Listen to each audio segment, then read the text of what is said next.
Família Hendricks nunca desiste.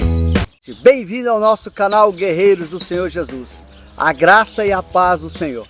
Hoje nós vamos falar sobre o brasão da família Hendricks. Vamos falar do seu significado. Nós vamos falar de cada detalhe, de cada peça ali existente.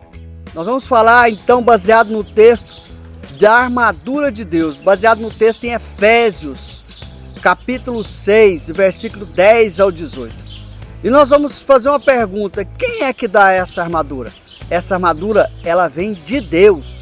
Para quê, queridos? Para enfrentarmos as forças do mal, para a resistência dos ataques do inimigo. Interessante que Deus, ele é tremendo. Ele é Deus de guerra. Ele trouxe a guerra, mas ele te dá as armaduras. E aí, pronto para essa batalha? Hoje nós vamos falar um pouco resumido, mas você vai entender a importância de você vestir essa armadura.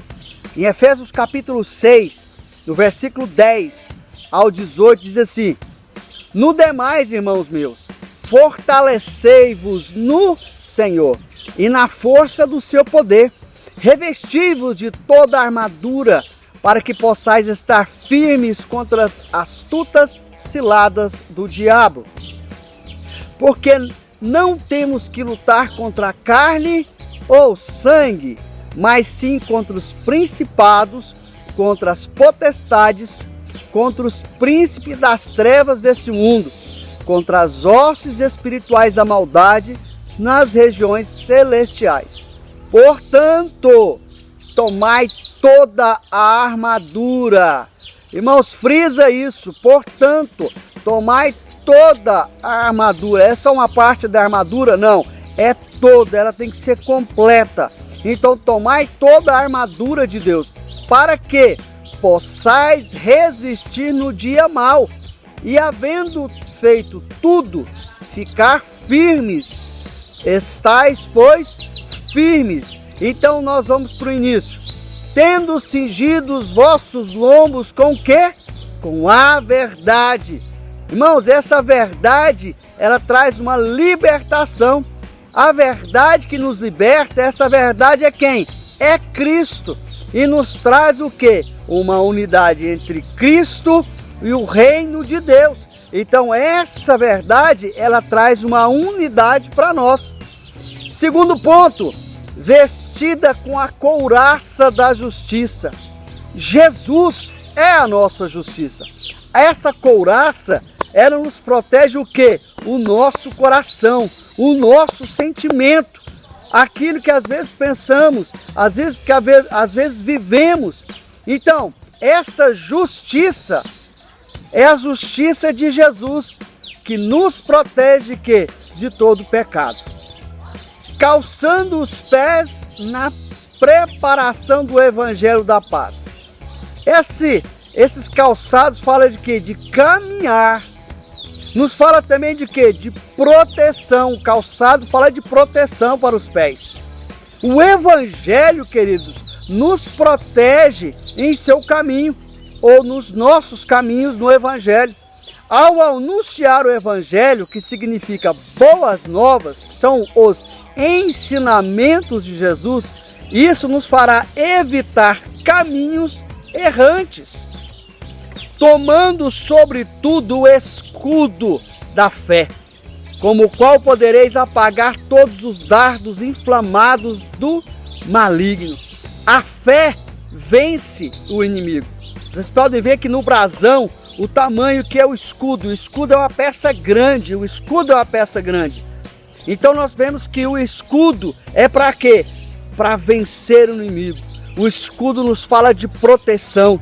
Proteção contra o quê? Os ataques dos nossos inimigos. Quem é o nosso inimigo? Quem é o nosso adversário? O diabo. Então a fé nos ajudará a combater contra as acusações do maligno, contra as dúvidas que muitas vezes são colocadas em nossa mente, contra as tentações do nosso dia a dia. Tomai também o quê? O capacete da salvação. Quem nos salva? Somente Jesus nos salva. A palavra do Senhor diz que Jesus é o caminho, a verdade e a vida. Ninguém ou vem se ele está falando dele, ou vai ao céu se não for através de Jesus. O capacete serve para proteger a nossa cabeça, para proteger os nossos pensamentos. Você não precisa, queridos, viver pensando em coisas ruins do dia a dia. Nós podemos viver uma vida arraigada, alicerçada em Cristo. Uma vida que nós sabemos que coisas ruins vão estar vindo, mas é Ele quem nos protege. Ele nos lava de todo o pecado. E como consequência disso, teremos uma mente sadia no Senhor. Também temos a espada do Espírito, que é a palavra de Deus. A palavra do Espírito. A espada fere, mas ela também nos defende dos nossos inimigos. O Espírito, queridos, ele dá vida às nossas vidas. Ou seja, a palavra que lhe dá poder para derrotar os inimigos. É a palavra que nos dá o poder e a autoridade que nós vamos conhecer.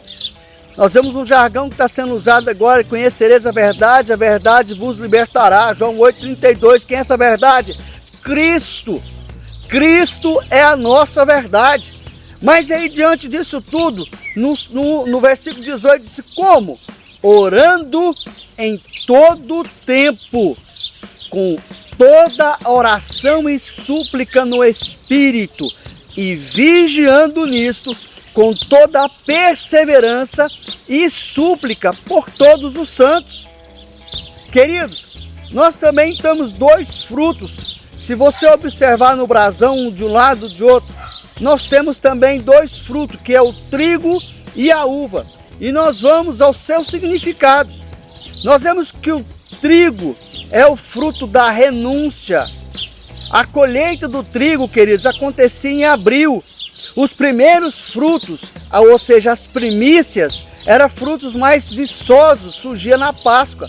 O restante do trigo era colhido 50 dias depois em Pentecostes, na festa de Pentecostes. Os primeiros frutos, que eram as primícias, não eram comidos, eram entregues no tabernáculo ao sacerdote.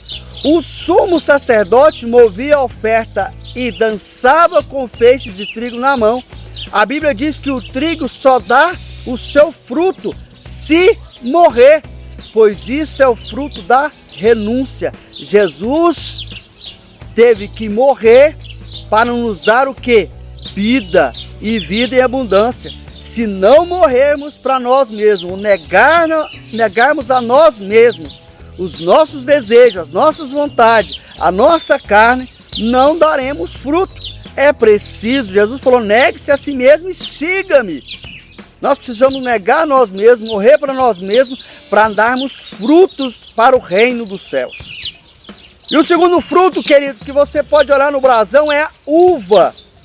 Uva, queridos, fala de cumplicidade. É o fruto da uva, aponta para um pacto, para uma aliança. O fruto da uva sempre era usado nas festas, no sabá, nos casamentos e na ceia do Senhor.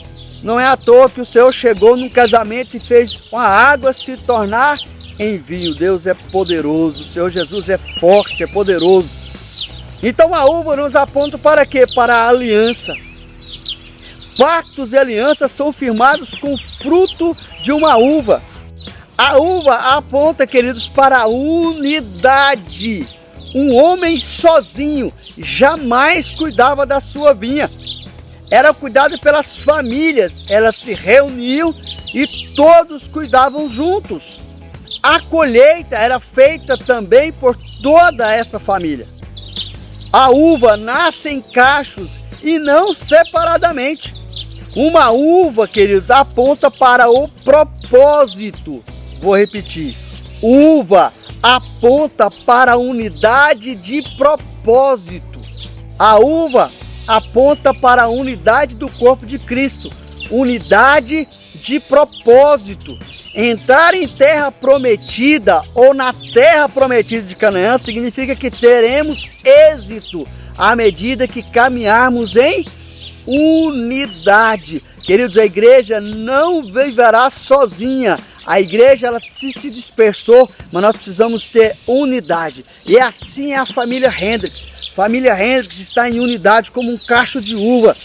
Como um cacho de uva, vivendo juntos para um grande propósito, para um grande mover. Que Deus possa abençoar a sua vida. Que Deus possa continuar trazendo coisas do alto para você e para a minha casa. Que nós possamos juntos entrarmos num propósito de reino e falar da palavra do Senhor. Então curta, queridos, compartilhe, comente esse vídeo. Família Hendricks, ao seu dispor.